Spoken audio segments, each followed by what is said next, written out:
Morning વિદ્યાર્થી મિત્રો, આપણે કાલે જોયું હતું એ પ્રમાણે હવે આગળ વધીએ તો નરનષ્ટ સમીકરણમાંથી સંતુલન અચળાંક આપણે એનું સમીકરણ આની અંદર મેળવવાનું છે.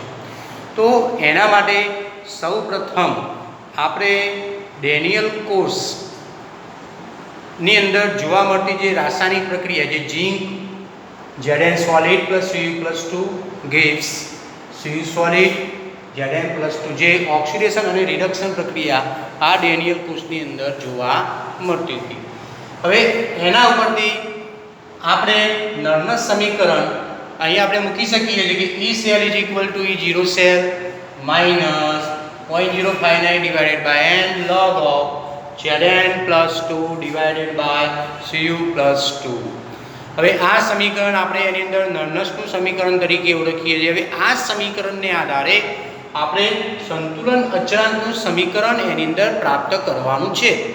તો વિદ્યાર્થી મિત્રો, જ્યારે રાસાયણિક પ્રક્રિયા થાય છે એ દરમિયાન અહીં આપણે એમ વિચારી લઈએ કે આ રાસાયણિક પ્રક્રિયાની અંદર જે ડેનિયલ કોર્સ છે તો એ ડેનિયલ કોર્સની અંદર ઝીંકની સાંદ્રતા એની અંદર વધતી જોવા મળે છે.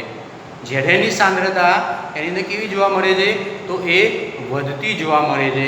જ્યારે કોપરની સાંદ્રતા એની અંદર ઘટતી જોવા મળે છે.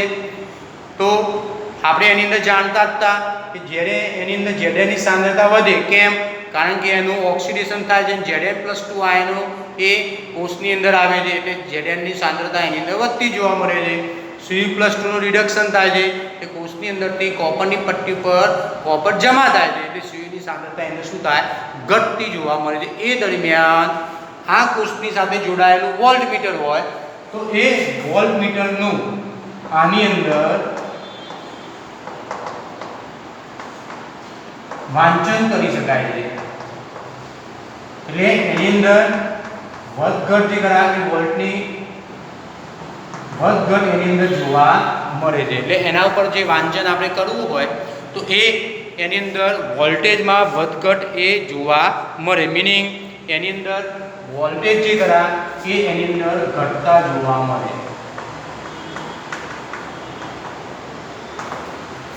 એની અંદર વોલ્ટેજ કેવા જોવા મળશે તો ઘટતા એની અંદર જોવા મળે છે. હવે આની અંદર Znની સાંદ્રતા એની અંદર વધતી જોવા મળે, કોપરની સાંદ્રતા ઘટતી જોવા મળે છે. તો એક સમય એવો આવશે કે બંનેની સાંદ્રતા એ એની અંદર અચળ જોવા મળશે. એટલે આ Zn અને Zn+2 અને Cu+2 ની સાંદ્રતા એની અંદર સમાન થાય. એટલે એની અંદર આપણે જાણીએ છીએ સમાન થાય એટલે કેવી જોવા મળશે તો એ અચળ થાય. ત્યારે આપણે આ સમીકરણની અંદર વોલ્ટમીટર જે દર્શાવેલું છે એ વોલ્ટમીટરનું વાંચન એ વોલ્ટમીટર એની અંદર કેવા જોવા મળશે તો એ વોલ્ટમીટર એની અંદર શૂન્ય જોવા મળે છે. મીનિંગ એમ કહી શકીએ છીએ કે વોલ્ટમીટર એની અંદર શૂન્ય જોવા મળે તો અહીંયા E સેલની વેલ્યુ એટલે E સેલ એની અંદર શૂન્ય જોવા મળે. તો આટલું એના પરથી આપણને સમજ પડે. હવે અહીંયા બંનેની સાંદ્રતા સમાન થઈ તો આ સમીકરણની અંદર E cell આપણે શું મૂકવાનું થશે તો શૂન્ય મૂકવાના એની અંદર થાય. હવે આગળ વધીએ આ સમીકરણ મુજબ.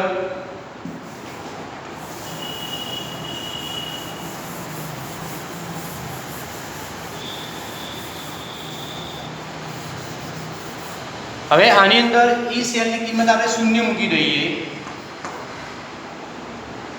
અહીંયા તો શૂન્ય થઈ જશે.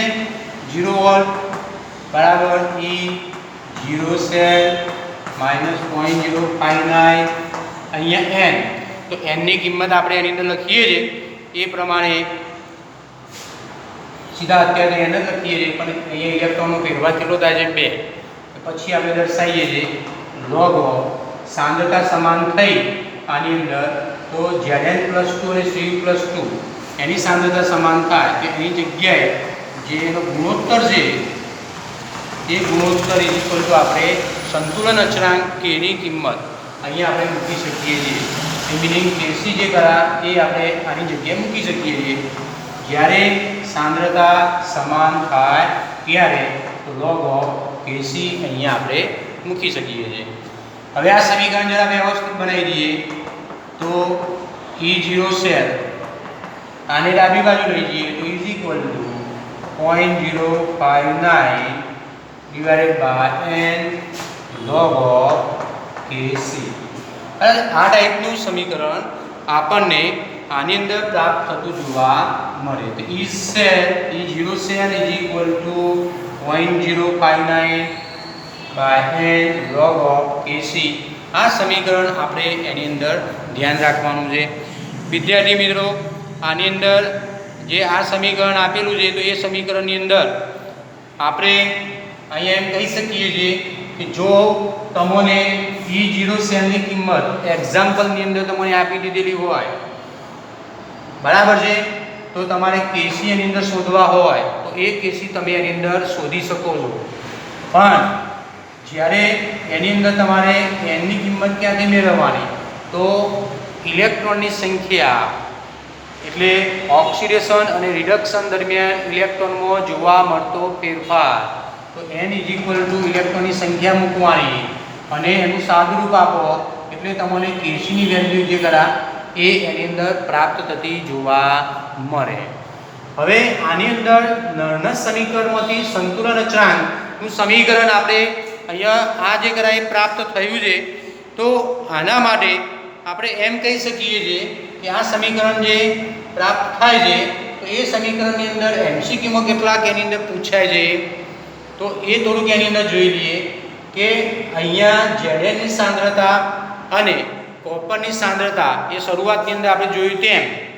Zn ની સાંદ્રતા એની અંદર વધે છે અને કોપરની સાંદ્રતા એની અંદર ઘટે છે ત્યારે વોલ્ટેજ એની અંદર કેવા ટાઈપમાં જોવા મળે છે તો ઘટતા જોવા મળે છે બીજા નંબરે હવે સાંદ્રતા સમાન થઈ તો આની વેલ્યુ આપણે જાણીએ છીએ કે અહીંયા સાંદ્રતા સમાન થઈ એટલે અચળ થઈ ગઈ એટલે આની અંદર આપણે શું કર્યું એની જગ્યાએ kc મૂકી દીધા અને આ સમીકરણની અંદર સાદુરૂપ આપી અને આ ટાઈપે આપણને સમીકરણ પ્રાપ્ત થતું જોવા મળે છે હવે વિદ્યાર્થી મિત્રો આના ઉપરથી આપણે આની અંદર જે કેટલાક એક્ઝામ્પલ છે તો એ એક્ઝામ્પલ પણ આપણે આની અંદર જોઈ લઈએ પહેલાં બુકની અંદર આપ્યો છે એ એક્ઝામ્પલ થોડુંક આપણે જોઈએ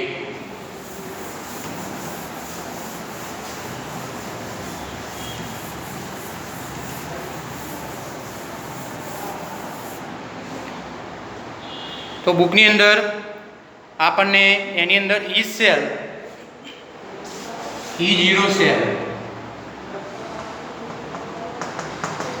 બરાબર 1.1 વોલ્ટ એની અંદર કીધેલા છે અને એના માટે kc જે શોધવાના કીધેલા છે તો આપણે સમીકરણ મૂકી દઈએ કે E0 સેલ = 0.059 divided by અહીંયા આ કોર્સ માટે કીધેલું છે n ની સંખ્યા આપણને કેટલી મળશે ઇલેક્ટ્રોનમાં જોવા મળતો ફેરફાર તો 2 જોવા મળે 0.059 divided by n log of kc હવે આપણે અંદર શોધવાના છે kc તો અહીંયા E0 સેલ આપેલા છે E0 સેલ તો 1.1 = 0.059 અહીંયા આપણે કિંમત 2 મૂકી દઈએ log of kc આનો આપણે સાદુરૂપ આપી દઈએ log of kc ને સૂત્ર કરતા બનાવી દઈએ તો log of kc = 2 × 1.1 divided by 0.059 હવે આ કિંમત આપણને જે પ્રાપ્ત થાય છે તો એ કિંમતની અંદર અહીંયા ગુણાકાર અને ભાગાકાર કરી દઈએ આપણે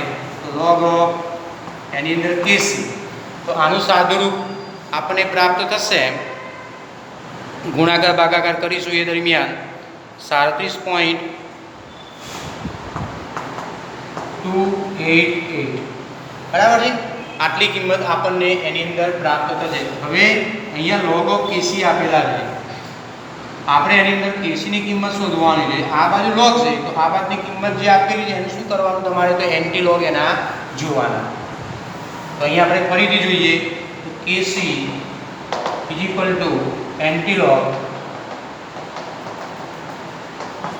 37.288 હવે આનો આપણે એન્ટી log જોવાનું છે પણ ધ્યાન રાખવાનું કે અહીંયા જે આપેલા છે 37, તો એ 37 આપણે 10ના ઘાતાંકમાં મૂકી દેવાનું. આપણે વધારે ગણિતમાં પડવાનું નહીં. અહીંયા જે આપેલું છે એ દશાંશ ચિહ્ન પહેલાં તો એને 10ના ઘાતાંકમાં મૂકી દેવાના અને પછી એન્ટીલોગ જોવાનો. તો પોઈન્ટ એની અંદર એન્ટીલોગની અંદર 28.8 એનો એન્ટીલોગ તમારે જોઈ લેવાનો. દાખલા તરીકે આનો આપણને એન્ટીલોગ જે મળે છે તો એ એન્ટીલોગ એની અંદર 2 પોઈન્ટ સમથિંગ એની અંદર પ્રાપ્ત થતો જોવા મળશે. આપણે જોઈએ નહીં આપેલા.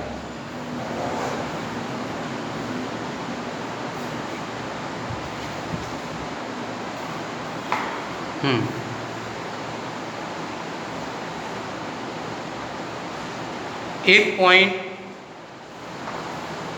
1914 આટલો એની અંદર જોવા મળે છે. એટલે અહીંયા શું કરવાનું તમારે એક દશાંશ ચિહ્ન અહીંયા કાપી દેવાનું.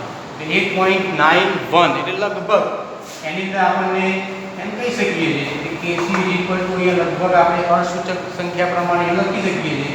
અહીંયા 9 એટલે 2 ગુણ્યા 10⁻37 ઘાત આપણને પ્રાપ્ત થાય.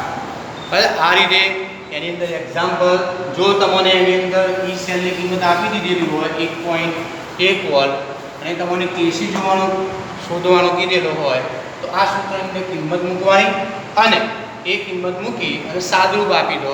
ફક્ત તમારે અહીંયા આટલું ધ્યાન રાખવાનું છે કે કોઈ પણ કિંમત ધન કિંમત હોય તો એની અંદર જે દશાંશ ચિહ્ન આગળ સંખ્યા હોય એ 10ના ઘાતાંકમાં મૂકી દેવાની. બરાબર છે. અને જે એના દશાંશ ચિહ્ન પછીની સંખ્યા હોય તો એનો એન્ટીલોગ જોઈ લેવાનો. તો 0.28 જોઈએ તો 1 પોઈન્ટ એની અંદર 1914 મળે પણ એક દશાંશ ચિહ્ન કાપી દેવાનું. જો 1.914 તો અહીંયા સીધો જ એની અંદર આપણે 1.914 તો અર્ધસૂચક સંખ્યા પ્રમાણે આપણે અહીંયા 2 મૂકી દઈએ છીએ. 2 ગુણ્યા 10⁻37 ઘાત એની અંદર આપણને જવાબ મળે.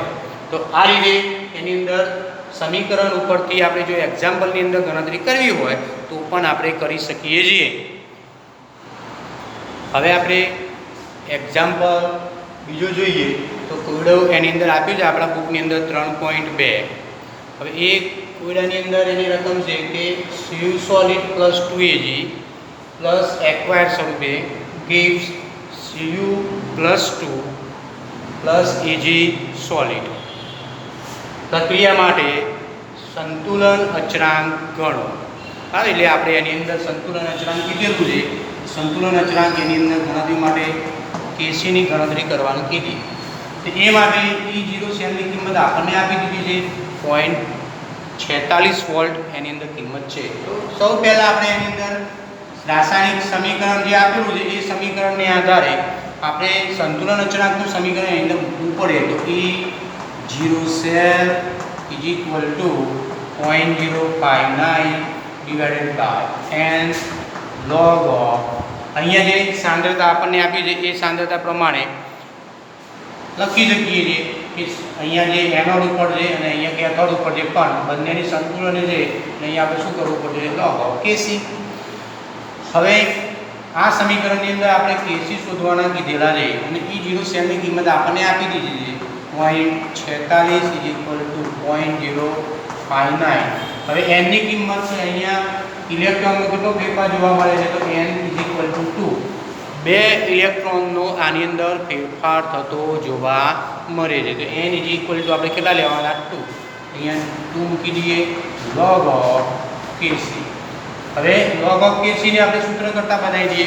અગાઉના એક્ઝામ્પલની અંદર જોયું તો એ પ્રમાણે log of KC is equal to 0.46 ગુણ્યા 2 divided by 0.059 is equal to ઉપરના સ્ટેપનો ગુણાકાર નીચેના સ્ટેપનો એની અંદર આપણે ભાગાકાર કરી દઈએ. તો આની અંદર આપણને ગુણાકાર ભાગાકાર એ 15.60 આટલો એની અંદર log of KC પ્રાપ્ત થાય. બરાબર આટલો એની અંદર log of KC પ્રાપ્ત થતો જોવા મળે. પહેલા એક્ઝામ્પલની અંદર જોયું કે એ પ્રમાણે જ હવે આગળ વધવાનું છે. તો KC is equal to antilog 15.6 અથવા તો 60 આપણે મૂકી શકીએ છીએ. એનો એન્ટીલોગ જે આપણે આની અંદર જોવો પડે છે. તો KC શોધવા માટે હવે આની એન્ટીલોગ શોધવાનો તો પહેલાંના જેવું જ અગાઉના એક્ઝામ્પલની અંદર આપણે જોયું હતું તેમ જ સંખ્યા કેવી છે ધન છે તો કોઈ ફેરફાર થશે નહીં. તો દશાંશ ચિહ્ન પહેલાંની જે સંખ્યા છે એને આપણે 10ની ઘાતમાં મૂકી દઈએ તો 10ની 15 ઘાત થઈ જશે. પછી 0.60 એની અંદર એન્ટીલોગ જોઈ લેવાનો. તો 0.60 એન્ટીલોગ જોઈએ આપણે તો 39 81 એની અંદર એન્ટીલોગ આપણને પ્રાપ્ત થતો જોવા મળે. હવે એક દશાંશ ચિહ્ન આની અંદર આપણે કાપી દેવાનું એટલે 3.981 10ની 15 ઘાત એની અંદર 80 આપણને પ્રાપ્ત થતા જોવા મળે. તો આ રીતે ઘણા બધા સંતુલનના જે એક્ઝામ્પલ પરીક્ષાની અંદર એ 2 ગુણની અંદર પણ પૂછાય છે અથવા 1 માર્ક્સની અંદર પણ કેસી શોધવાનું કહે છે. તો આ થોડુંક એની અંદર આપણે ધ્યાન રાખવાનું છે. તો અહીંયા એક્ઝામ્પલની ગણતરી ઘરે કરવાની, થિયરી એની અગાઉ ચલાવી એ લખવાની અને તૈયારી કરવાની. ઓકે.